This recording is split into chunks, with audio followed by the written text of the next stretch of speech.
আসসালামু আলাইকুম। আকলিমাস ব্লগ থেকে আমি আকলিমা সবাইকে আমন্ত্রণ জানাচ্ছি সম্পূর্ণ ভিডিওটি দেখার। আসলে পরিবারের জন্য ভালো মন্দ রান্না করতে অনেকেই ভালো লাগে, আবার অনেকেরও ভালো লাগে না। কেউ আছে খুব ভালোবেসেই রান্নাটা করে ফেলেন, আবার কেউ একদমই পছন্দ করেন না। এটা এক একজনের কাছে এক এক রকম। তবে আমার কাছে তো পরিবারের লোকদের জন্য মজার মজার রান্না করতে অসম্ভব ভালো লাগে এবং তাদেরকে খাওয়িয়েও আমি অনেক তৃপ্তি পাই। আসলে একটা সময় ছিল আমাদের পরিবারের সবার সাথে সম্পর্কগুলো অন্যরকম আনন্দময় ছিল, কিন্তু বর্তমানে আমাদের পরিবারের সম্পর্কগুলো আগের মতো নেই। একটি রাত আর একটা দিন পার্থক্য করলে যেমন হয়, তেমনি নানান ভুলভ্রান্তির কারণে পরিবারের সাথে সম্পর্কগুলো আমাদের মনের ব্যবধানের কারণে অন্যরকম হয়ে যাচ্ছে। একটা সময় ছিল সবাই মিলে একসঙ্গে বসবাস করে একত্রে রান্না ও খাওয়ার আয়োজন হতো। কত না আনন্দ ছিল সেখানে।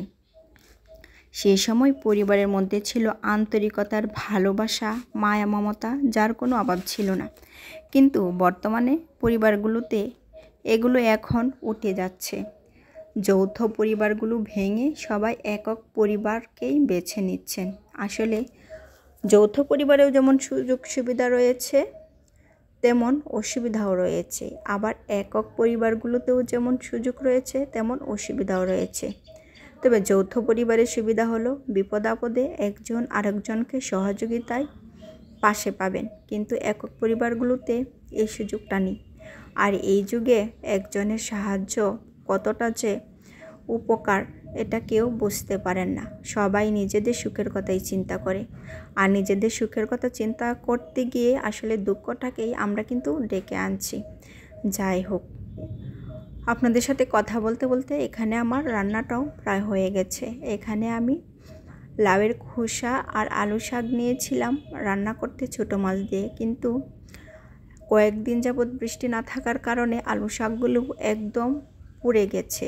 তাই অনেকগুলো শাক আনার পরেও অল্প কয়েকটা শাক পেয়েছি, আর বাকিগুলো আমাকে ফেলে দিতে হয়েছে। বৃষ্টি না থাকার কারণে রৌদ্রের তাপে সবগুলো শাক একদম পুড়ে গেছে। তাই এখানে অল্প একটু শাক হয়েছে, আর সেগুলো দিয়েই আমি ছোটো মাছ দিয়ে রান্না করে নিয়েছি। আর আলহামদুলিল্লাহ এই তরকারিটা খেতে অসম্ভব ভালো হয়েছে। একদম ফ্রেশ ছিল নিজের বাগানে, তাই খেতেও খুব ভালো হয়েছে। আর আমার কাছে তো এইভাবে এই তরকারিটা খেতে অসম্ভব ভালো লাগে, আর সবাই পছন্দও করেছে।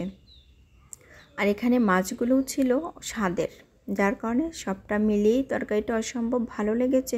আজ এই পর্যন্তই। সবাই ভালো থাকবেন, সুস্থ থাকবেন। আল্লাহ হাফেজ।